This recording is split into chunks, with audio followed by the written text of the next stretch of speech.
우리 앞서 지난 그 첫 번째 타임에 배웠었던 것 중에 여러분 잊지 마셔야 되는 게 바로 요거예요. 성경을 해석할 때 세 가지 방법이 있습니다. 역사적인 배경을 알아야 돼요. 그리고 역사적 배경 안에서는 이제 시대적 배경, 그리고 문화입니다. 문화적 배경이 있다는 거 기억하셔야 되고요. 그리고 또 하나 기억하셔야 될 건 성경은 문학적인 장치, 글로 쓰여졌습니다. 그래서 문학적인 방법을 통해서 해석해야 된다는 거예요. 그리고 세 번째는 그렇게 발견한 메시지, 신학적으로 체크를 해봐야 되는데 신학은 어디 가서 하면 된다? 제자반. 여러분 제자반 꼭 신청 꼭 해주시고 평일반 신청해 주셔야 됩니다. 지금 평일반 몇 명 남았죠 자리가? 많습니다. 아직 몇 자리 남지 않았어요. 이제 빠르게 신청하지 않으면 금방 마감되니까. 배우고 오라던데. 오늘 바로 신청하시면 네. 오늘 바로 끝나고 이 시간 끝나고 신청하시면 돼요. 제자반 가서 신학을 배우셔야지 성경 제대로 세 가지 관점으로 제대로 해석하실 수 있는 거예요. 그래서 성경은 요 관점에서 해석하시면 된다. 그리고 그 중에서 성경의 계시가 어떤 관점으로 우리가 봐야 되는지 살펴봤었고, 구약 성경과 신약 성경이 어떻게 생겼는지 좀 살펴봤어요. 조금 지루한 내용이에요. 사실 맞아요. 좀 지루합니다. 감사합니다. 그래서 이제는 그 성경이 지금까지, 그래서 그 성경이 만들어진 성경이 우리까지 어떻게 왔는가 한번 살펴보고, 그리고 나서 우리가 구약 시대 그리고 신약 시대에 그 성경이 썼던 역사적인 배경과 문화적인 배경을 함께 살펴보고 오늘 시간을 마무리해 보겠습니다. 성경이 번역된 이야기는 바로 이제 신약 성경이 완성된 이후로부터 시작할게요. 그 시대에 신약 성경이 쓰인 시대는 그 시대를 이제 다스리고 있었던 나라는 로마예요.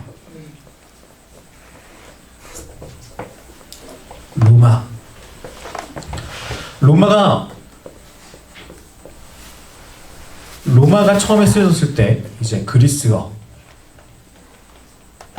다른 말로 헬라어입니다. 헬라어를 사용하고 있었어요. 그래서 이 헬라어를 사용하고 있을 때 이 언어가 어떻게 생겼는지 한번 보여드릴까요? 요렇게 쓰였어요. 제가 보고 있는 성경인데 개역개정 없애볼게요. 요렇게 생겼습니다.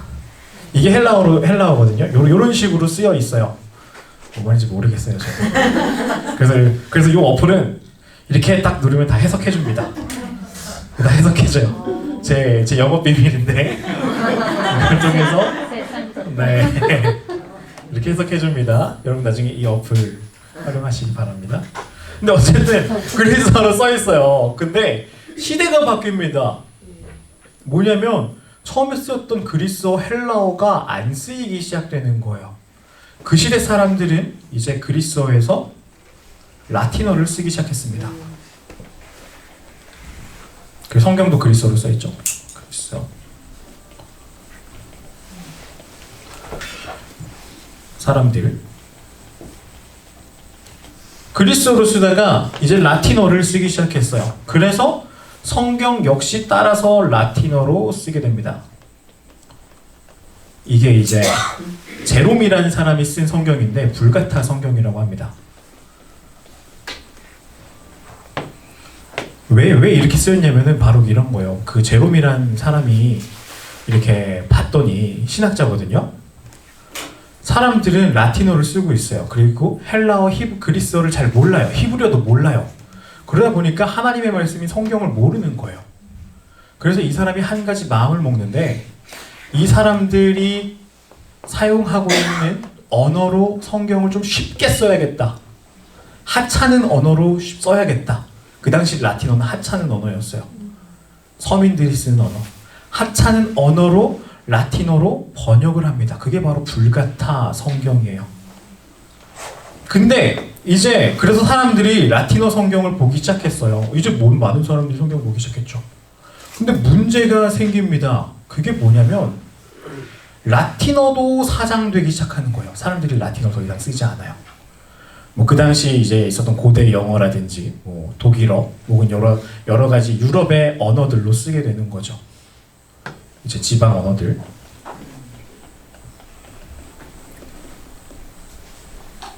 이제 이렇게 봤을 때 당연히 그럼 이제 성경도 번역돼야겠죠.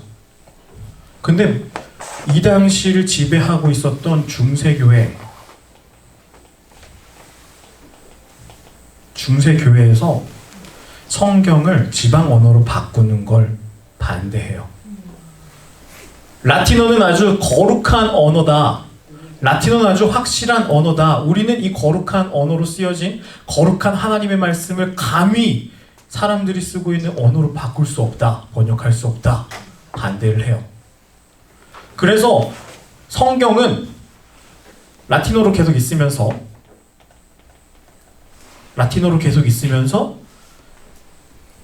저기 누구죠? 신부님들만, 고위 성직자들만 볼 수 있는 글이 됐어요. 그들이 아니면 성경을 볼 수 없게 됐습니다. 여기서부터 문제가 시작되는 거예요. 그래서 이 당시 중세교회는 어떤 활동들을 했냐면요, 교회 안에 그림을 그려놓기 시작했어요. 사람들이 글을 모르니까 이 그림을 통해서라도 좀 하나님을 좀 알아봐라. 그림을 그려놓기 시작했어요. 스테인글라스 멋있잖아요. 그것들을 만들기 시작한 거예요. 교회 안에 성상들을 만들기 시작했어요. 성경에 나온 장면들을 그림으로 그리고 그런 조각으로 깎아놔서 성경을 알 수 있게 만들어 놓은 거예요. 사람들이 성경 자체를 못 읽으니까. 그래서 천주교에서는 이런 그런 눈으로 볼 수 있는 작품들이 많이 발전하기 시작했습니다. 중요한 건 성경을 읽지 못했다는 거예요.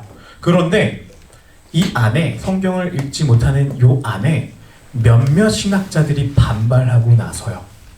아니, 성경은 사람들이 성도들이 당연히 읽어야 되는데 왜 성직자만 읽게 하느냐? 우린 이것을 받아들일 수 없다.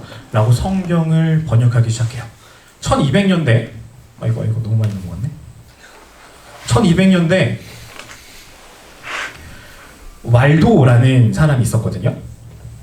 프랑스 사람입니다. 이 사람이 프랑스어로 성경을 한번 번역했어요.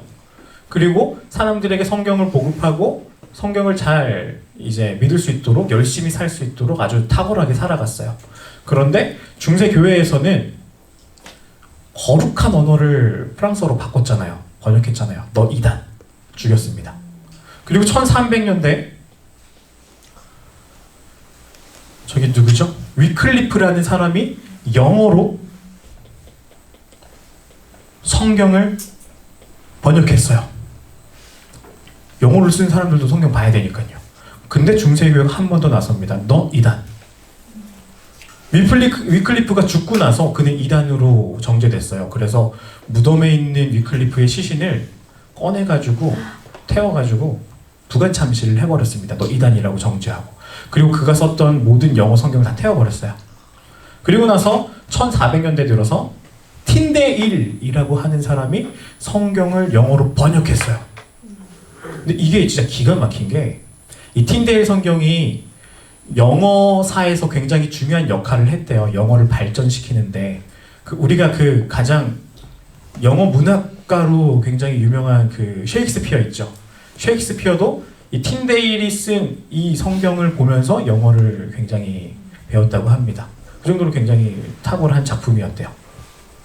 1400년대 틴데일이라는 사람이 성경을 이제 막 번역을 했어요. 그리고 근데 요 시기에 여러 가지 이제 사건들이 생깁니다. 1400년대 들어가면서 중세교회가 그 힘이 있던 중세교회가 점점 힘을 잃고 망하기 시작해요. 그리고 이 당시에 종교개혁자들이 막 일어서요. 우리는 성경을 제대로 볼 거다. 우리는 성경만이 답이라고 생각한다. 성경만이 권위 있는 하나님의 말씀이다. 라고 사람들이 일어서기 시작합니다. 요때부터 성경이 더 이상 라틴어에서 머물지 않고 여러 가지 언어로 번역되기 시작해요. 그리고 이제 틴데일 성경이 있었잖아요. 이 성경이 영국에서 대성경이라고 하는 이제 이름으로 번역돼서 나왔어요. 아니, 요 얘기는 하지 않겠습니다. 너무 시간이 많이 가서. 어쨌든 중요한 거는 이렇게 나오면서 킹제임스 버전도 여기서 나오는 거예요. KJV. 킹제임스 버전. 여러분 킹제임스 버전 들어보셨죠? 킹제임스 버전 탁월하다고 하잖아요. 근데 맞아요. 탁월한 성경책이었어요. 근데 우리는 요거를 맹신하면 안 돼요. 요말 하고 싶었어요. 왜냐면 이거 킹제임스 버전도 그냥 번역본일 뿐이에요. 진짜 성경의 원본은 아니라는 거. 그리고 요 성경이 번역해 올 때 사람들이 원본을 찾아서 진짜 그리스어 원본을 찾아서 해석할 때 약간 권위 있는 성경 원본을 보고 해석한 게 아니라 다른 지방의 여러 가지 후대 사본들을 갖다가 이제 와가지고 이렇게 편집해가지고 번역했기 때문에 약간 그 애매한 부분도 없지 않아 있긴 해요. 그래서 무조건 신봉하지 마셔라. 요즘 인터넷 보니까 킹제임스 버전이 짱이다라고 하는 좀 영상들이 있어서 혹시 제가 우려가 돼가지고 얘기 드리는 겁니다. 맹신하지 마세요. 좋은 번역은 맞지만 맹신하면 안 된다. 여러 가지 번역본 중에 하나다라는 거예요. 그래서 어쨌든 이제 중세가 지나고 사람들이 이제 막 프랑스에서 막 외치고 사회가 변혁되고 그럴 때 종교도 같이 개혁하기 시작합니다. 그때 개신교가 생겨나요. 그때 루터가 독일어로 성경을 번역했습니다. 그리고 그 번역된 성경을 통해서 우리 개신교가 탄생하고 그리고 많은 사람들이 성경을 읽기 시작했습니다. 그러면서 성경은 여러 세계로 펼쳐가요. 사람들이 이제 선교를 하기 시작하면서 세계 각지로 성경이 번역되기 시작합니다. 그리고 나서 시간이 지나서 1800년대 우리나라 역시 이러한 흐름 속에 성경이 번역됩니다. 1800년대 존 로스라는 선교사가 있었어요. 이 사람은 아쉽게도 대한민국 선교사는 아니었고 중국을 향해 간 중국 선교사였습니다. 중국 만주 지방에서 이렇게 열심히 이렇게 사역을 하려고 보니까 이상하게 생긴 사람들이 있는 거예요. 이 사람들은 흰 옷만 입고 다니고 뭔가 내가 알고 있는 중국 사람들이랑 달라요. 그래서 이 사람들 누구지? 라고 찾아보니까 조선에서 왔대요. 그래서 존 로스 선교사는 이 사람들을 대상으로 몇몇 사람들을 이제 자신의 이제 측근으로 끌어와가지고 성경을 번역해요. 그 당시 번역되던 중국어 성경을 한국어로 조선어로 번역을 시작합니다. 중국에서. 그리고 그렇게 번역된 성경이 1800년대 말쯤에 완성됐어요. 그리고 나서 역사적인 사건이 일어나죠. 토마스 선교사가 이제 이미 만들어진 한국어 성경을 가지고 처음으로 한국으로 들어오는 사건이 있습니다. 강화도로 들어오게 돼요. 근데 아쉽게도 우리 다 알고 있는 사건이죠. 썰물에 물이 빠지면서 배가 고립되었고 그리고 거기서 토마스 선교사님은 한국 땅을 완전히 밟아보지 못한 채 창에 찔려 돌아가시고 말합니다.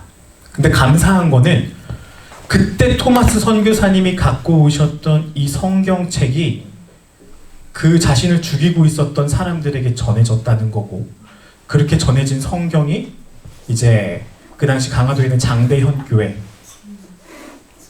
만들어진 계기가 된 거고 그리고 그렇게 만들어지고 그렇게 보급된 성경이 지금 우리에게까지 전해져 온 거예요. 그리고 우리나라에서 번역된 성경본 그 당시에 이제 존 로스 선교사가 번역했던 뉴갸복음, 마디아복음 막 그런 거, 청장장샤 이런 거, 이런 게 전세됐다가 이제 시대가 변하면서 개역개정 1판 그리고 계속해서 번역되면서 지금 개역개정 4판 우리가 보는 성경까지 왔습니다. 그리고 성경 안에서는 대한성서공회에서는 이 개역개정뿐만 아니라 새번역 성경 그리고 쉬운 성경은 대한성서공회가 아니고요. 새번역 성경 잠깐. 뭐 여기 없네요. 공동번역 뭐 그런 거 버전들로 성경이라고 이렇게 공식할 수 있는 번역본들을 내놨습니다. 그리고 이건 살짝 비밀인데 이제 지금 신학교 안에서 여러 교수님들이 새로운 번역본을 준비하고 계세요. 한 10년 됐는데 그러니까 개역개정도 사실 되게 고어잖아요. 어렵잖아요. 그래서 조금 쉽게 읽을 수 있는 그리고 번역을 그냥 한국 개역개정에서 번역한 게 아니라 이제 수준이 높아졌으니까 히브리어, 헬라어에서 처음부터 완전하게 지금 시대의 의미에 맞게 번역해보자 라고 작업하고 계세요. 그리고 제가 알기로는 작업이 웬만큼 끝났고 이거를 지금 검수하는 과정에 있습니다. 그리고 대한성서공회 홈페이지 들어가 보시면은 이거에 대한 샘플로 10편인가? 10편 하나랑 10편이랑 그리고 신약성경 이제 한 권인가가 샘플로 올라와 있어요. 이제 곧 더 쉬운 버전의 성경을 우리가 볼 수 있게 될 겁니다. 어쨌든 이런 역사 속에 쭉 흘러오면서 성경은 여러 가지 해석본으로, 여러 가지 번역본으로 번역되어 왔어요. 근데 번역을 할 때 여러분들이 번역가라고 생각할 때 생각하고 한번 생각해 보시죠. 어떻게 번역할 것인가? 성경을 번역하는 것은 쉬운 일은 아니에요. 특히 문제가 되는 게 뭐냐면 이미 성경은 고대어예요. 저기 피라미드에 있는 고대 상형 문자 있죠? 그거랑 비슷한 시기에 쓰인 글들이에요. 근데 그걸 현대 사람들이 이해하기에 쓰려니까 고민이 되는 거예요. 그냥 성경 옛날에 쓰여진 그 문자 그대로 해석 번역할 건가? 아니면 좀 의미를 조금 살려서 번역할 건가? 고민을 하기 시작했어요. 그래서 제가 그거에 대한 이제 카테고리를 나눠서 성경 몇 권을 소개해 드릴게요. 바로 요거예요. 요거는 사진 찍으셔도 좋습니다. 아주 참고할 만한 자료예요. 여러분들께서 성경을 볼 때 개역 개정만 보셔도 좋지만 조금 더 넓은 의미의 성경을 제대로 알기 위해서는 이런 여러 가지 성경을 같이 보는 것도 좋아요. 근데 제가 소개시켜 드릴 거는 바로 이거예요. 형식 등가가 뭐냐면요. 성경을 써있는 글자 그대로 번역해 놓은 거예요. 직역인 거죠. 여기에 소속되어 있는 거는 우리나라 성경으로는 개역 개정 버전이 있고 이제 NASB, ESV, 킹 제임스 버전, KJV 이런 버전들이 있어요. 그리고 의미 등가는 세번역과 쉬운 성경이 있어요. 우리 이거 보면 알죠? 우리 지금 유초등부에서 쓰는 성경이 바로 아가페에서 이제 번역한 쉬운 성경인데 개역 개정은 뜻이 좀 어려우니까 아이들이 읽기 쉽게 혹은 지금 현대인들이 읽기 쉽게 번역해 놓은 성경본이다. 좀 의미를 좀 살린 성경 번역이다. 그리고 NIV, NAV 영어로는 이렇게 있습니다. 그리고 또 다른 개념이 있는데 개념 등가라는 거예요. 이거는 형식 필요 없다. 성경 안에 담겨진 그 메시지 본질만 의미만 갖고 오자 라고 해서 갖고 온 거예요. 저기 유진 피터슨 목사님이 쓴 메시지 성경이 바로 요거예요. 이 밑에 보면 MSG 있죠? MSG. 이 성경 버전이에요. 성경 버전 이름이다. 이제 메시지 성경이에요. 이제 메시지 성경 영어 버전. 유진 피터슨의 메시지 성경 MSG. 기억하기 쉽죠? MSG 팍팍 쳐가지고 맛만 냈다. 의미를 다 강조했다. MSG. 그리고 제가 하나 또 추천해드리고 싶은 게 있는데 여러분들 저기 보시면 현대인의 성경이라는 성경 번역본이 있어요. 대한성서공에서 한 건 아니고 다른 이제 출판사에서 번역한 성경본인데 현대인의 성경이 진짜 좋은 게 뭐냐면 제가 저번에 수요일 예배 때도 말씀드렸던 것 같아요. 성경을 그냥 직해한 것 같은 느낌이에요. 헬라어, 히브리어를 그냥 그대로 해석해가지고 써놓으면은 딱 현대인의 성경이에요. 제가 그걸 왜 아냐면 제가 학부 때 헬라어 수업을 들었거든요. 너무 어려운 거예요. 교수님이 해석 과제를 너무 많이 내주시는 거예요. 근데 저는 현대인의 성경을 썼어요. 근데 현대인 성경을 그대로 쓴 그 내용이 제가 헬라어 원문 아까 보여드렸던 요 있잖아요. 요거 해석해가지고 쓴 거랑 다르지 않아요. 똑같아요. 더 직관적이에요. 더 쉬워요. 그래서 저는 현대인의 성경 추천드립니다. 현대인 성경도 같이 보시면 좋을 것 같아요. 영어가 익숙하신 분들은 여러 가지 성경본을 같이 보시면 좋은데 이 중에서 제가 추천드리는 성경본은 NASB라는 성경본이에요. 제가 왜 이걸 추천드리냐면요. 이거는 영어로 읽기에는 진짜 별로예요. 그런데 NASB가 예를 들어서 헬라어라면은 헬라어 단어 있잖아요. 이거를 영어로 그대로 바꿔가지고 글자 단어 수가 똑같아요. 그렇게 번역해 놓은 성경이에요. 그래서 조금 더 성경이 말하고 싶어하는 그 느낌, 뉘앙스를 더 살렸다. 그래서 NASB라는 버전을 추천드립니다. 어쨌든 중요한 거는 어느 하나가 정답이 아니고 여러 가지 번역본들을 대조해서 보면서 그 안에 하나님께서 하시고 싶어하는 말씀을 찾는 게 우리의 일이다라는 거죠. 자, 여기까지 성경이 우리에게 어떻게 흘러왔고 우리는 어떤 성경 번역본을 보는 게 조금 더 효과적일까라는 이야기를 했습니다. 그러면 이제 드디어 아까 말했었던 이제 요 삼각형 여기 역사를 우리가 살펴볼 차례입니다. 이 역사 문화 배경 속에서는 구약의 역사가 있고 신약의 역사가 있죠. 그리고 한 가지를 추가했습니다. 이게 뭐냐면 이게 구약의 역사가 있겠죠. 그리고 뭐야? 구약의 역사가 있겠죠. 그리고 여기 신약의 역사가 있을 겁니다. 근데 그 중간에 말라기에서부터 마태복음이 시작하는 그 중간에 300년 정도가 비어요. 여기 중간기. 옛날 어르신들, 저희 할머니가 저한테 소개해 주셨던 표현으로는 암흑기 기 있거든요. 근데 요때 역사와 배경을 우리가 조금 기억하고 알면은 신약 성경을 볼 때 훨씬 더 잘 알 수 있습니다. 요 이야기들을 한번 해보겠습니다. 이 구약 성경을 볼 때는요, 저는 요 책을 참고를 했어요. 그리고 작년 이제 우리 초등부, 유초등부 아이들한테 언약이라는 관점으로 구약 성경, 신약 성경을 쭉 훑었거든요.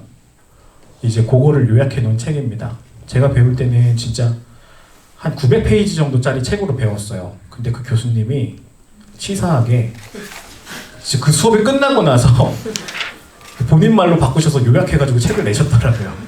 저는 5만 원인가 주고 샀는데 이 책은 2만 원입니다. 근데 어쨌든 저는 이 책을 참고해가지고 오늘 요 내용을 같이 한번 나눌게요. 구약 역사에 있어서 가장 중요한 거, 더불어서 성경 전체에 있어서 가장 중요한 핵심은 메시아예요. 메시아. 누가 우리의 구원자인가? 성경은 창세기에서부터 이 구원자를 찾아가는 이야기입니다. 이제 창세기 앞에 세상 천지가 창조되었어요. 그리고 아담이 창조가 되었죠. 근데 아담이 죄를 짓습니다. 선악과를 따먹게 돼요. 그때 하나님께서는 아담과 하와를 벌하시지만 한 가지 약속을 하죠. 그게 뭐였죠? 우리 초등부 선생님인 우리 진아쌤, 우리 알고 있잖아요. 질문이 뭐였죠? 그 아담에게 하나님께서 아담이 죄를 짓고 나서 하나님께서 아담에게 하셨던 그 약속, 벌도 주셨지만 한 가지 약속을 했죠. 그 뱀이 있는데, 힌트 줬어요. 뱀이 있는데 어떻게 할 것이다? 내가 여자애가 돼. 머리 여인의 후손이 너에게 보낼 것이니. 뱀 머리 박살 네. 낼 것이다. 중요한 건 그거예요. 하나님께서 이 약속을 하셨는데 이 여인의 후손이라는 게 하나님께서 약속하신 메시아인 거예요. 구원자.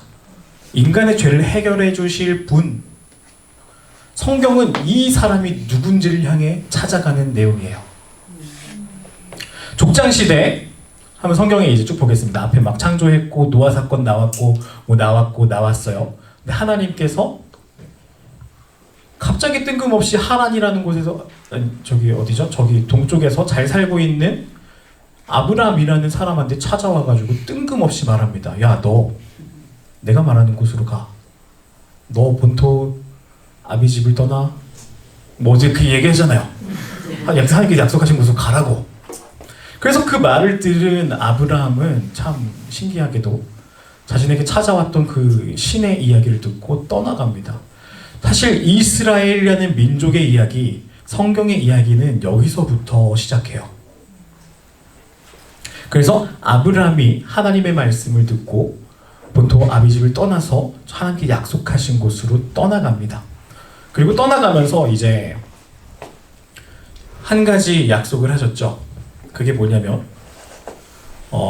너에게 후손을 줄 거야. 여기서 이제 아브라함에게 주셨던 세 가지 약속, 땅, 큰 민족, 복. 요거 이제 저희 유초등반 툭 치면 나오거든요. 툭 나오는데 중요한 거는 바로 이거예요. 너에게 큰 후손을 줄게. 근데 이 창세기에서 흘러가는 메시지의 흐름을 보면은 하나님께서 하신 이 약속은 앞에 아담에게 하셨던 이 약속, 여인의 후손의 이야기인 거예요. 내가 너희 후손을 많아지게 할 건데 그 후손이 복이 될 거야. 너도 복이지만 그 후손도 복이 될 거야. 모든 인류에게 복을 줄 사람이 될 거야. 근데 그 후손이 그냥 그 복이 뭐냐면 그냥 복이 아니라 너희를 죄에서 구원해 줄 그 복이야. 근데 그 복이 너의 후손 중에 한 명이 될 거다라는 거죠. 성경은 창세기에서 처음에는 큰 의미의 메시아가 누군가 인간 중에 한 명이 될 거라고 얘기했는데 이제 그 옵션이 그 후보군이 좁아졌어요. 아브라함의 자손 중 누군가. 근데 문제가 생기잖아요. 아브라함은 아기를 못 낳아요. 그래서 100세 때 기적적으로 낳았던 그 아들, 그 아들의 이야기가, 이삭의 이야기가 창세기에서는 굉장히 중요한 거예요. 이제 하나님의 약속이 아담에게서부터 아브라함에게 넘어갔고 아브라함에게서부터 이삭으로 넘어갔습니다. 그래서 이삭의 아들이 누군가가 이제 중요해졌어요. 족장 시대에 이삭의 아들이 누군가, 그 장자권을 가진 사람이 누군가. 참 신기하게 쌍둥이가 나왔습니다. 에서와 누구였죠? 에서와 야곱이 나왔어요. 원래 하나님의 복을 줄 사람, 여인의 후손, 하나님이 약속하신 메시아는 에서가 돼야 되는데 에서가 그 복을 걷어차버리고 야곱이 그 복을 가져가죠. 그러면서 이제 성경이 집중하고 있는 이야기는 에서가 아니라 야곱을 향해 흘러갑니다. 하나님의 약속은 야곱으로 흘러갔어요. 이제 흘러간 이 복이 이제 또 그 다음은 어디로 갈 것인가? 근데 야곱은 참 복이 많은 사람이죠. 아들이 축구팀을 이룰 수 있는 아들을 낳았어요. 근데 아들 많은 건 좋은데 문제인 거예요. 왜 문제냐면은 하나님이 약속하신 그 메시아 한 명이면 딱 이 사람인데 너무 많아졌잖아요. 너무 복잡해졌어요. 우리는 족장시대에 중요한 핵심 인물을 얘기할 때 아브라함, 이제 이삭, 야곱, 요셉 얘기를 해요. 우리 창세기 뒷부분에 쓰여있는 핵심 인물은 요셉이니까. 근데 이 여인의 후손, 메시아의 관점에서 봤을 때 성경에서 또 강조하고 있는 사람이 있습니다. 요셉의 이야기를 통해서 진짜 하고 싶은 말 하고 있는 인물. 그 사람 바로 유다예요. 유다는 아주 나쁜 사람이었어요. 자신의 막내 동생 요셉을 팔아먹은 인물이기도 했고요. 그리고 그 자신의 이제 후대를 이어야 되는데 이제 아들이 죽어버렸죠. 그래서 면위를 이제 계대 정책이라고 해서 자신의 이제 며느리에게 자신의 씨를 뿌려서 이제 그 족보를 이어갈 수 있게 만들어주는데 유다는 또 그것도 싫어했어요. 사실 이 정책이 하나님의 후손을 이어 만들게 하는 내용이거든요. 근데 그거 싫어했어요. 그런데 그 며느리가 아주 꾀를 써가지고 동침하게 되고 아들을 낳아서 그 하나님께서 말씀하신 그 후손이 이어지게 만들어 나가요. 유다의 이야기입니다. 그래서 성경은 그 유다에게 집중하고 있어요. 그리고 나서 이제 요셉 앞에 섰을 때 이전에는 유다가 하나님 뜻대로 살지 않고 내 원하는 대로 살았던 유다가 요셉 앞에 마지막에 섰을 때 그의 마음이 변한 거를 자신의 경험을 통해서 자신의 삶의 목표와 가치관과 이게 바뀌는 거를 성경에서는 보여줘요. 요셉 앞에 이제 총리가 된 요셉 앞에 동생이지도 갔을 때 이제 너희 막내 동생 걔를 이제 남겨두고 가라. 베냐민을 남겨두고 가라. 근데 유다 입장에서는 남겨두고 가는 게 이전에 했었던 패턴이에요. 나만 잘 먹고 잘 사는 거. 근데 그 순간에 그게 그래요. 베냐민 말고 내가 나오면 안 되겠냐. 내가 여기 남아 차라리 죽으면 죽겠다. 내가 당신에게 약속할게. 베냐민 보내줘라. 자신에게 변한 게 보여요. 이렇게 보이면서 성경 창세기 마지막에서는 하나님께서 사용하시는 그 메시아가 나올 그 후대, 그 계보가 유다에게로 흘러갔다라고 얘기를 해요. 그리고 나서 맨 마지막에 이제 야곱이 아들들을 향해서 막 축복해 주잖아요. 그 축복에서 봤을 때 유다에게 한 축복을 한번 살펴보세요. 그러면은 그 메시지가 더 명확히 드러날 겁니다. 그 하나님께서 주신 그 메시아가 유다를 통해서 날 거라는 그 메시지가 거기에 명확하게 쓰여 있어요. 어쨌든 족장 시대에는 이런 이야기들이 있었습니다. 창세기에. 이걸 우린 족장 시대라고 불러요. 그리고 이 족장 시대는 우리 일반적인 역사 문화 속에서 볼 때는 청동기 이전 시대예요. 국가가 세워지기 전 이런 시대입니다. 그리고 나서 이제 이 성경의 시대는 사사 시대로 변합니다. 사사의 특징은 사사라는 인물은 제사장이기도 하면서 왕이기도 하면서 그리고 그 당시에 국방부 장관이기도 한 인물이에요. 모든 권력이 다 포함되어 있죠. 근데 이런 비슷한 직책을 가진 사람을 우리나라 역사 속에 찾아보면 누가 있을까요? 전 못 들은 걸로 하겠습니다. 누가 있을까? 우리나라 역사 속에서 왕이 있을 수 있는데 왕 전에 제사장이 단군 생각해 보세요. 단군은 그 시대의 그 지역을 다스리는 왕이었어요. 그리고 동시에 하늘의 신에게 천재에게 상제에게 제사를 드리는 제사장이었습니다. 그리고 나라를 국가를 다스리기도 하고 권력을 군대를 다스리고 하는 국방부 장관이기도 했어요. 그러니까 요 사사 시대랑 비슷한 맥락을 우리는 단군 시대, 고조선 시대로 생각하고 우리가 함께 적용해 보면 좋을 것 같아요. 어쨌든 이 사사 시대에는 하나님께서 이제 사사를 세워가지고 이스라엘 다스리는데 가장 큰 패턴이 있어요. 중요한 패턴. 그게 뭐냐면 이스라엘 사람들이 하나님의 말씀을 안 들어요. 그래서 하나님께서 이들을 벌하십니다. 외부 침략들을, 외부 국가들을 통해서 침략시켜서 힘들게 만들어요. 그랬더니 이제 힘드니까 이스라엘 사람들이 하나님께 나가는 거예요. 하나님 나 잘못했어요. 도와주세요. 그때 하나님께서는 사사를 한 명 세웁니다. 그리고 그 사사를 통해서 그 힘든 일을 회복시켜줘요. 그리고 어느 정도 평안하게 신앙생활 잘하면서 잘 지켜나가면서 살고 있어요. 시간이 지나면 또 타락하죠. 또 힘들고 또 힘드니까 또 하나님께 구하고 사사 보내주시고 이거의 반복이에요. 사사기는 요거의 반복이에요. 중요한 거는 요 사사 시대에는 왕이 없었던 시대고 이 시대의 시대적 배경은 이미 국가라는 왕정 통치라는 사회 체제가 이루어지기 전이다. 제사장이 어떤 민족의 짱이라는, 근데 단순히 조그만 족장 이제 부족 국가 시대가 아니라 조금 확장된 개념의 이제 국가 체제가 되는데 왕이 다스리는 게 아니라 제사장이 다스리는 시대였다 정도 기억하시면 좋을 것 같습니다. 그렇게 사사 시대가 끝나갈 때 한 인물이 떠오릅니다. 그 인물의 이름은 바로 사무엘이에요. 이스라엘 민족의 마지막 사사, 마지막 제사장이면서 민족의 지도자 사사였습니다. 사무엘이 그렇게 탄생했는데 요 시대 사람들은 주변 국가를 보면서 한 가지를 깨달아요. 그게 뭐냐면 우리도 왕이 있으면 좋겠다. 다른 사람들은 이미 선진 문명이 발전을 하면서 왕정이라는 새로운 제도를 갖고 왔는데 우리나라는 여전히 구닥다리 문화인 거예요. 그래서 하나님께 요청하죠. 하나님 우리한테도 왕을 주세요. 그래서 탄생한 왕이 사울. 그리고 사울을 통해서 이제 사울을 통해서 이스라엘 민족은 왕국 시대가 열리게 됩니다. 이 왕국 시대가 열렸어요. 이제 이들은 왕이 이 나라를 다스리는 국가가 됩니다.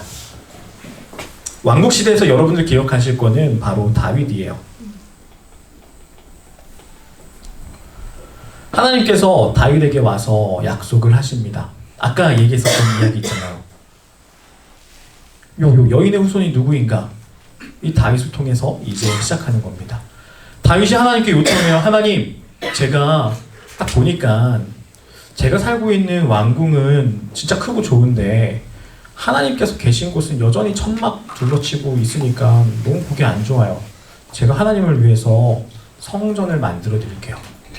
근데 하나님께서 노 하시죠. 아니야, 그러지 마. 그리고 또 다른 말을 합니다. 너의 아들을 통해서 그 성전을 짓게 해줄게. 근데 하나님께서 그 다윗이 하셨던 그 마음을 너무 기쁘게 보셨나 봐요. 그래서 한 가지 약속을 하세요. 그게 뭐냐면 너희 왕국이 무너지지 않게 해줄게. 그리고 또 하나, 내가 너희의 아버지가 되어줄게.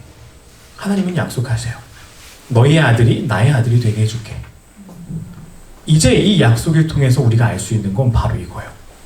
아까 유다 자손을 통해서 그 하나님께서 약속했던 여인의 후손이 쫙 흘러왔잖아요. 근데 이 여인의 후손이 유다 지파 사람들도 많아졌어요. 누군지 모르겠어. 근데 성경은 다시 이제 이걸 좁혀 나가는 겁니다. 그 여인의 후손 중 한 명이 이제는 다윗 왕가 중에 한 명이 될 거야. 그리고 그 후손 메시아가 세운 왕국은 영원히 무너지지 않는 왕국이 될 거야. 약속하신 겁니다. 이제 성경은 조금 더 디테일하게 그 메시아를 찾아 나가기 시작했어요. 그렇게 다윗이 죽고 솔로몬이 되어서 하나님의 성전을 크게 세우고 아주 흥왕한 국가가 됩니다. 근데 여기서 끝나면 좋은데 문제가 생겨요. 솔로몬 때서부터 이후에 대부분의 왕들이, 몇몇 되지 않는 대부분의 왕들이 하나님을 떠나고 하나님을 멀리하는 왕들이 돼요. 하나님을 배신합니다. 하나님도 그거 그냥 보고 계시지 않잖아요. 바로 벌하시죠. 그래서 결국 하나님의 그 다윗이 세우신 이스라엘 왕국은 두 나라로 북이스라엘, 남유다로 쪼개지게 되고, 쪼개진 왕국은 북이스라엘은 먼저 멸망하고 남유다 역시 곧 멸망해요. 근데 여기서부터 다시 질문입니다. 하나님께서 다윗에게 약속하셨잖아요. 너희 나라는 무너지지 않게 해줄게. 너희 왕조는 무너지지 않게 해줄게. 그 하나님의 약속이 어디 있을까요? 아까 우리가 이 강의 초반기에 얘기했었던 느헤미야, 에스라, 포로기에 잡혀갔다가 돌아온 사람들이 하나님한테 한 질문이 이거예요. 하나님, 당신이 하신 약속 어디 있습니까? 우리 이렇게 멸망했는데요. 하나님은 없는 것입니까? 하나님 우리의 고통 이렇게 그냥 두고 보시는 겁니까? 이스라엘 백성들은 힘들어하고 괴로워하면서 그 속에서 하나님의 뜻을 다시 찾아나가요. 그리고 아까 말했던 구약 성경들을 쓰기 시작하죠. 근데 여기에서부터 우리는 하나님의 약속의 관점에서 봤을 때 아주 기가 막힌 걸 찾을 수 있어요. 바로 선지자들의 글들이에요. 특히 예레미야 31장에 보면은 이 소제목에 예레미야의 새 언약이라고 쓰여 있어요. 이 내용의 핵심은 바로 그거예요. 하나님께서 내가 너희를 도와줄게. 그 메시아가 내가 너희를 되게 해줄게 라고 하시는 말씀입니다. 근데 이상하지 않아요? 이 기록들이 조금 잘못된 것 같아요. 창세기에서 처음에 말씀하셨던 약속은 여자의 후손이에요. 사람이잖아요. 그 중간에 빼먹었는데 모세에게도 말씀하셨죠. 십계명을 잘 지키면은 내가 너희는 나의 백성이 되게 해주고 제사장 나라가 되게 해줄게. 율법 잘 지킨 사람들도 사람이잖아요. 하나님께서 약속하신 그 메시아는 사람이잖아요. 다윗 왕한테도 똑같이 얘기한 거예요.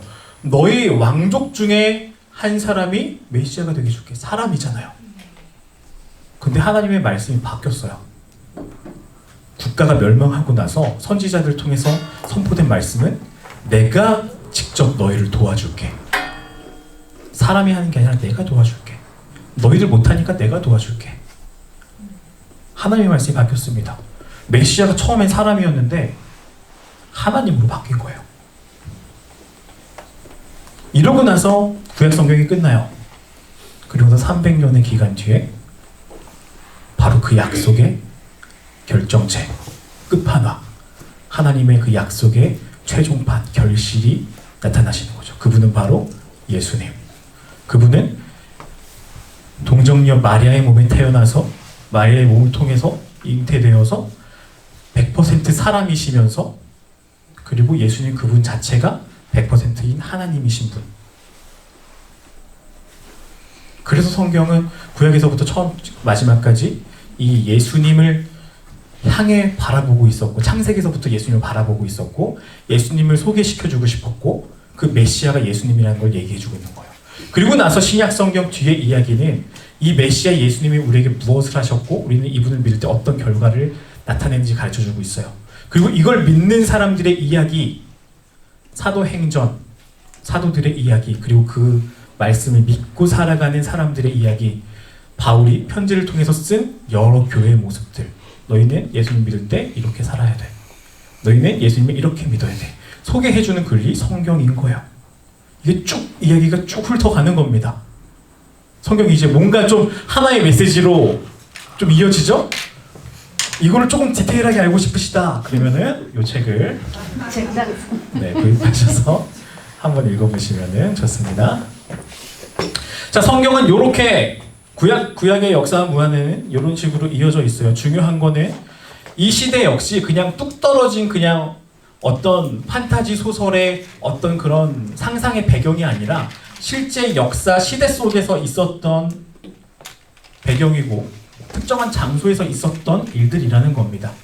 그래서 우리가 역사를 그냥 일반 역사를 배우면서 우리가 배웠었던 내용들 있죠? 그것을 적용해 보면서 성경을 읽으면 그 성경 시대 사람들의 그 이야기들이 훨씬 더 풍성하게 느껴질 수 있을 거예요.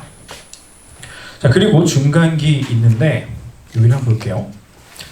여기 두 가지만 기억하면 됩니다. 그게 뭐냐면 말라기서가 끝나고 나서 BC 300년 경쯤부터 이제 AD 0년 그 사이에 있었던 일이에요. 이 시대는 어떤 걸 기억해야 되냐면은 우리는 신약 성경을 읽잖아요. 근데 신약 성경 역시 역사적인 시대적 배경이 있었고 그리고 문화적 배경이 있었어요. 그리고 그 역사적인 시대적 배경과 문화적인 배경을 만들어가는 게 바로 이 중간기의 역사예요. 그리고 중간기에는 많은 일들이 일어나서 이 일들이 그들이 살고 있는 사회를 180도 바꿔놨어요. 그걸 이해해야 되는 겁니다. 그래서 그것을 이해하기 위해서 유대 사람들이 살고 있었던 내부에는 어떤 일이 있었나, 그리고 그 유대인들의 밖에 세계에는 어떤 일들이 일어나고 있는가를 살펴볼 겁니다. 하나는 유대 내부예요. 그들이 처음에는 이제 아수르, 페르시아, 바사국, 성경에는 바사국, 페르시아가 집권을 하면서 이제 이스라엘 사람들 다스리고 있었죠. 그리고 페르시아의 그 왕 고레스를 통해서 다시 돌아가라. 그래서 이스라엘 문화를 다시금 만들어 나갈 수 있기 시작했어요. 그런데 이 이스라엘 다스리고 있는 이 힘이 조금씩 몇 번 바뀝니다.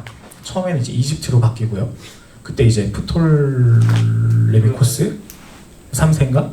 그래서 그때 이제 아까 말씀드린 70인경 번역해라. 히브리서를 그리스어로 번역해봐라 라고 명령했었던 그 시기가 잠깐 있었고요. 근데 여전히 이 사람들한테는 다른 민족에 의해서 지배받고 있는 상황이에요. 그쵸? 지배받고 있다가 이집트에 지배받고 있다가 또 정권이 한번 바뀌는데 이번에는 로마라는 제국이 세워집니다. 이제 여기서부터 이스라엘 사람들은 로마의 배경 속에서 살아가는 거예요. 이스라엘 사람들이 살아가는데 로마의 지배를 받다 보니까, 그리고 로마의 지배를 받으면서 한 170년경쯤부터 박해를 받기 시작해요.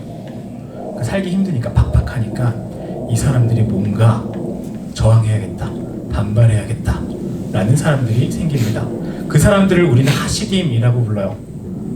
거룩한 사람들이라고 불리는 사람들인데, 이 사람들을 주축으로 이제 막 데모도 하기 시작하고 이제 여러 일들을 하기 시작합니다. 안쪽으로서는 사람들한테, 이제 유대인들 사람들한테 우리 신앙을 다시 회복해보자, 열심히 신앙생활 해보자, 하나님 다시 돌아가보자 라고 운동하기 시작하고, 한쪽에서는 이제 자신을 압제하고 있는 로마 제국을 향해서 반기도 들고 싸우기도 하고 테러도 하는 거예요. 독립운동을 하는 거죠. 이런 사람들이 있었습니다. 그리고 계속해서 싸우는 과정 속이었어요. 이게 유대 내부의 상황이었어요. 그리고 그 중에서 이제 로마가 처음에는 왕을 세우다가 이제 왕이 여러 분봉왕도 나오고 그러다가 이제 총독이라는 사람을 파송해가지고 이 이스라엘 다스리게 하는 상황입니다. 그러니까 총독이 다스리는, 로마가 다스리는 세상 속에서 그 안에 이스라엘 사람들을 독립하기 위해서 독립군들을 꾸리는데 이 사람들을 하시딤이라고 불렀고, 이 하시딤들은 여러 가지 운동을 하면서 신앙적으로 회복하자, 그리고 물리적으로 싸우자라는 일들을 일으키고 있었어요. 분쟁 중에 있는 상황이었죠. 이게 내부 역사입니다. 분쟁 중. 그리고 세계 정세는 이런 거예요. 로마가 지배하고 있었다 그랬잖아요. 로마가 지배하면서 이제 이런 배경들이 생기기 시작해요. 그게 뭐냐면, 먼저 써볼게요.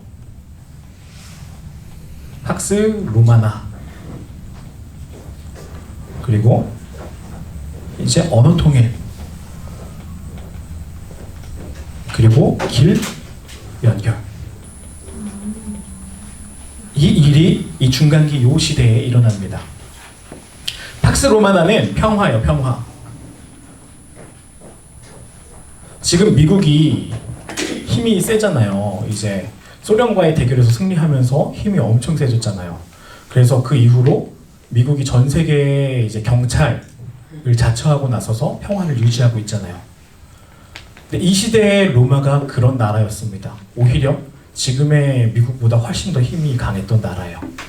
그래서 전 세계 어디든지 간에 로마의 반기를 들 수가 없어요. 뭔가 싸워보려고 하면 그냥 박살나니까. 강제적으로 평화로울 수밖에 없었습니다.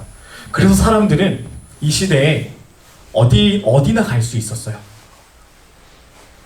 우리나라에서 뭐 일본 가는데 중간에 뭐 해적 없고 중간에 뭐 산적 없으니까 어디든 갈 수 있는 평화로운 시대가 열렸습니다.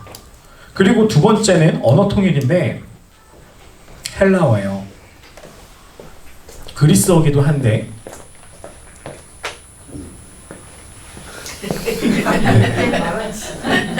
네. 지금 해야 되나요? 네. 네. 지금 잠깐 광고 하나 말씀드리겠습니다. 지금 그 군선교 이 강의가 끝나고 군선교 하고 가실 분 계신가요? 네, 이분들을 대상으로 하는 건데요.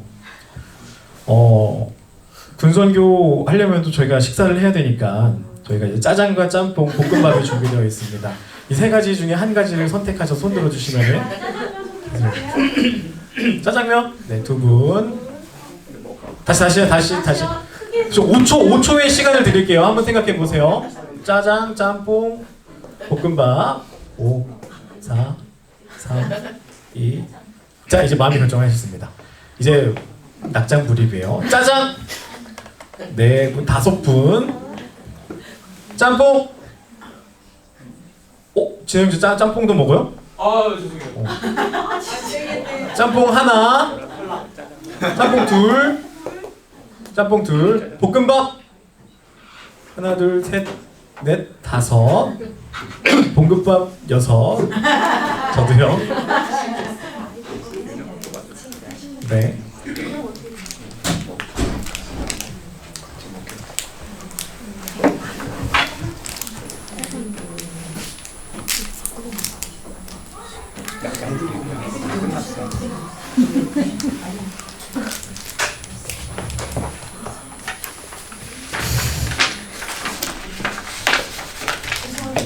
네, 되죠? 네, 자 이어서 해볼게요. 빠르게.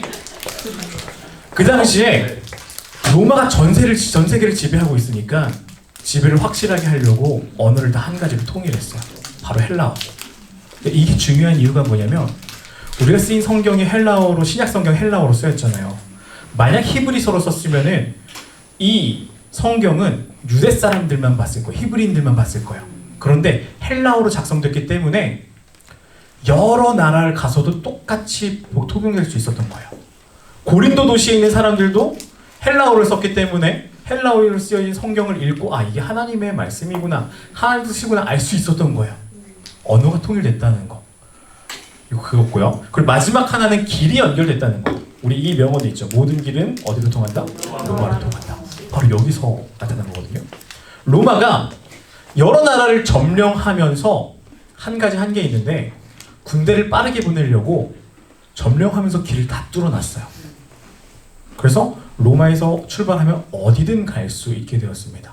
근데 이게 로마 군대에서도 좋은 점이지만 이 신약 성경의 복음이 전해진 데도 굉장히 중요한 일이었어요. 복음을 들고 가면은 사도들이 어딜 가든 갈 수 있는 거예요. 그래서 요 세 가지 요소, 평화가 이루어졌고 언어가 통일됐고 어디로 가든 길이 연결됐기 때문에 신약 시대의 사람들은 복음을 들고 어디든지 갈 수 있게 되었고 어디든 교회를 세울 수 있었던 거죠. 복음을 전할 수 있었던 거죠. 바로 이게 중간기 때 있었던 일입니다. 성경에 기록하지 않고 있는 말라기에서부터 마태복음이 시작되는 바로 이 시기. 하나님은 신약 성경을 이루기 위해서 이런 작업들을, 역사적 작업들을 하고 계셨어요. 자, 이 신약 성경으로 넘어가 볼게요. 신약 성경의 역사와 문화는 요 네 가지 파벌들을 기억하면 좋아요. 사두개파, 바리새파, 에세네파, 열심당. 아까 요 앞에서 설명했었던 이야기 중에 중간기 이야기 중에 하시딤이라는 사람들이 있었잖아요. 이 하시딤이라는 사람들은 거룩하게 조금 잘 살아보려고 했던 사람들이에요. 그리고 그 사람들이 뭔가 열심히 했는데 잘 안 됐어요. 열심히 뭐라 그러죠? 좀 이렇게 물리적으로 좀 독립운동을 진행했던 사람들이 있었잖아요. 독립운동 열심히 한 사람들. 그 사람들이 열심히 해보려고 했는데 로마의 탄압을 받고 압제를 받았어요. 그리고 심지어 AD 70년경에는 반기를 너무 많이 들어서 티투스라는 로마의 장군이 군대를 일고 갖고 와가지고 예루살렘이라는 도시를 완전 박살내버렸어요. 그때 하나님을 섬겼던 성전 역시 돌 위에 돌 하나 남겨두지 않고 모두 무너져 버렸습니다.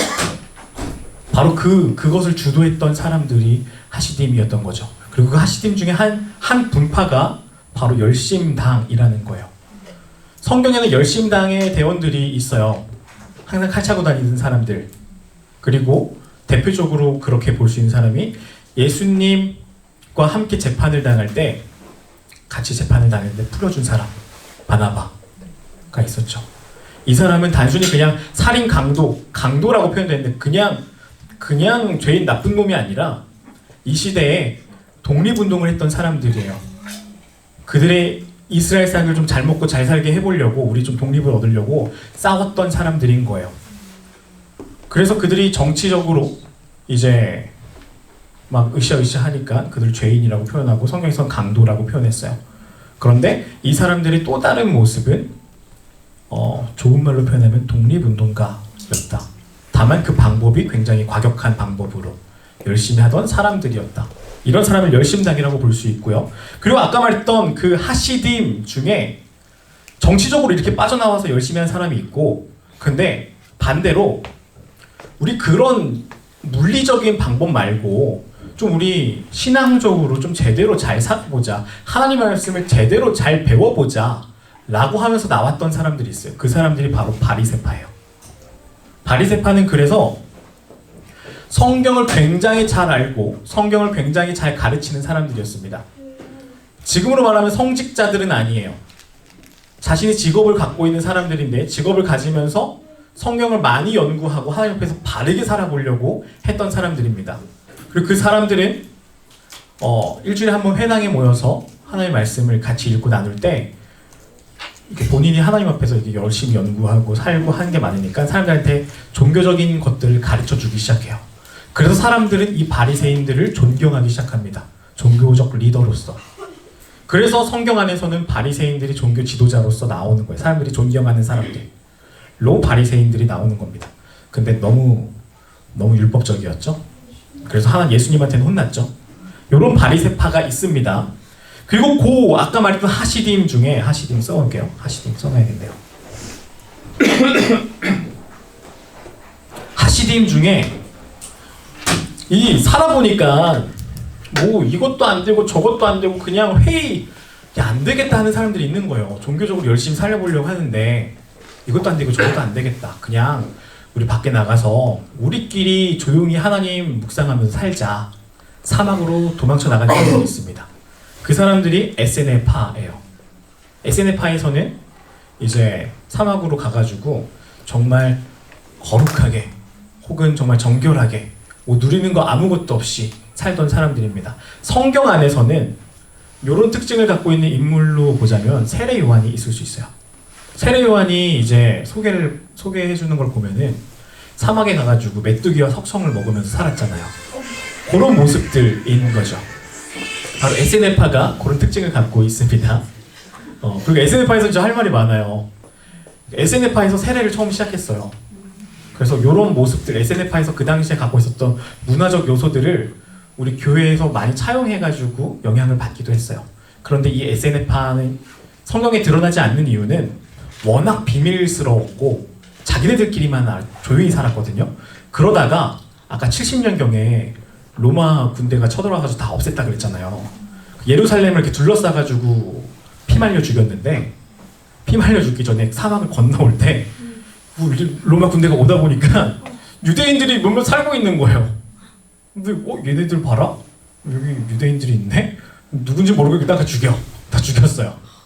그래서 에세네파는 약 그 시기쯤에 AD 70년경 전후로 로마 군대에서 다 멸절돼서 사라졌어요. 그 기록이 많지 않아요. 우린 잘 몰라요. 근데 좀 우리가 이 최근 들어 알 수 있다라고 했던 게 1900년대 말경에 쿰란이라는 이제 지역에 쿰란에 이제 동굴들이 있었어요. 거기서 몇 가지 기록들, 성경들을 찾거든요. 근데 그 동굴에 성경들과 여러 가지 기록물들을 보관했던 사람들이 에세네파일 것이다 라고 추측을 하고 거기 쓰였던 글들을 통해서 우리는 에세네파가 있었구나 라고 아는 거예요. 근데 성경 자체, 신약 성경 안에는 이 에세네파가 갖고 있는 특징을 갖고 있는 사람들이 있다라는 거 기억해 주시면 좋아요. 그래서 신약 성경을 읽을 때는 그래도 열심히 살아보려고 했었던 열심당, 에세네파, 바리새파가 있었다. 근데 성경에는 또 다른 파가 나오죠. 바로 사두개파예요. 사두개파는 대제사장과 서기관들로 이루어집니다. 그 대제사장, 이 사두개파는요, 이렇게 생각하면 돼요. 원래부터 권력을 갖고 있었던 사람들, 원래부터 귀족, 원래부터 종교 지도자였던 거예요. 대제사장은 너무나 뻔하죠. 레위 지파 사람, 그리고 사독 가문의 어떤 누군가가 이렇게 있었어요. 그들이 대제사장을 이렇게 맡으면서 하고 있었는데 이제 예루살렘이 BC 300년경쯤에 뭐 한 400년경쯤 완전히 멸망해버리고 아무것도 없었지만 이 사람들은 여전히 권력을 잡고 있었죠. 근데 얘네들이 특징이 뭐냐면, 대제사장들의 특징이 뭐냐면 나라가 무너지면서 얘네들도 타락하기 시작해요. 그리고 권력을 하나님께서 가르쳐주신 방법으로 뭔가 이렇게 세우거나 그러지 않고 자기가 원하는 대로 세습하거나 자기가 원하는 대로 이제 돈 받고 팔아넘겨요. 제사장 자리를. 이런 식으로 타락하기 시작했습니다. 대제사장들. 그러나 여전히 이 사람들은 종교적으로 권력을 잡고 있었던 사람들이에요. 그리고 성경 안에서는 서기관이라고 하는 인물들이 나와요. 서기관들은 어떤 사람들이냐면요, 아까 처음에 그 에스라 느헤미야 시대에 BC 한 300, 400년경쯤에 사람들이 이제 다시 예루살렘으로 돌아왔잖아요. 근데 그때 했던 운동 중에 하나가 우리 성경을 다시 만들어보자, 제대로 기록해보자 라고 한 거예요. 그런데 문제들은 포로 시대 갔다가 돌아온 사람들이 히브리어를 잘 몰라요. 근데 성경은 히브리어로 써 있잖아요. 이 히브리어를 관리하는 사람들이 필요했어요. 그래서 이 성경을 관리하는 사람들, 이 직분들을 조금 세우기 시작했고 그 사람들을 서기관이라고 불렀어요. 그리고 이 서기관들은 그 시대를 통해서 한 300~400년 지나서 신약 시대에 역시 살아남았었고 성경을 관리하는 인물들이었습니다. 그러나 이 사람들은 그 대제사장들과 마찬가지로 권력의 맛에 취해가지고 이미 부패하기 시작했던 상황이에요. 그래서 여러분들께서 신약 성경을 잘 볼 때 요 문화적 관점을 잘 봐야 돼요.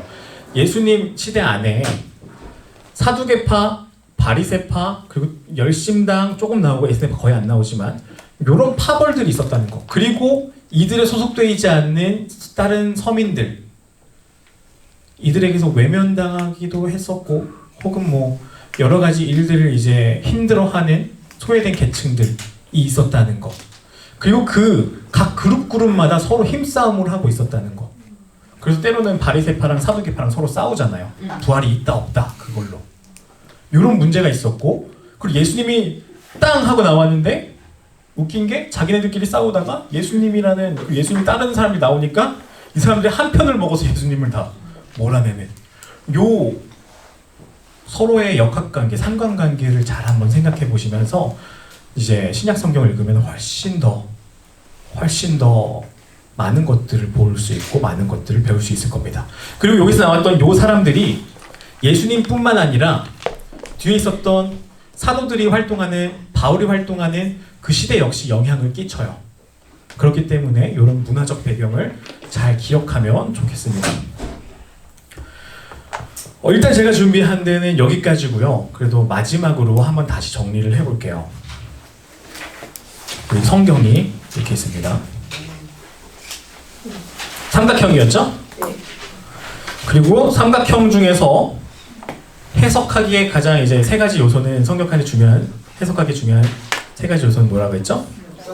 역사 맞습니다. 역사 그리고 문화, 문학 그리고 신학이었죠. 역사 속에는 이제 그러니까 연도에 관련된 그리고 사건에 관련된 시대적 배경이 있었고 그리고 두 번째로 그 사람들이 살고 있었던 문화적 배경이 있었다. 성경을 쓴 사람들이 그리고 성경을 읽는 사람들의 시대적 배경과 문화적 배경을 기억하면서 봐야 된다. 그리고 성경은 문학적 장치들을 통해서 쓰여졌다. 그 시대 사람들이 표현하는 방법들 그리고 문학을 통해서 봐야 되는데 요거는 다음 주 그리고 다음 주 2주간에 걸쳐서 하겠습니다. 그리고 신학입니다. 신학은 어디서 하면 된다? 제자반. 제자반에서 하면 되십니다. 그리고 이 제자반은 이 시간이 끝나고 우리 권영남 집사님께 신청하면 되는 거죠? 네, 맞습니다. 기다리고 계시니까 아직 자리가 얼마 남지 않았어요. 빨리 신청해 주셔야 될 수 있으니까 신청해 주시기 바랍니다. 성경은 역사, 문학, 신학이라는 관점, 세 가지 관점을 통해서 봐야지 진짜 메시지를 찾을 수 있다. 그리고 그 진짜 메시지를 우리 삶에 적용하는 게 그리스도인의 성경을 읽는 방법이다. 라고 오늘 마무리를 하도록 하겠습니다. 고생하셨습니다.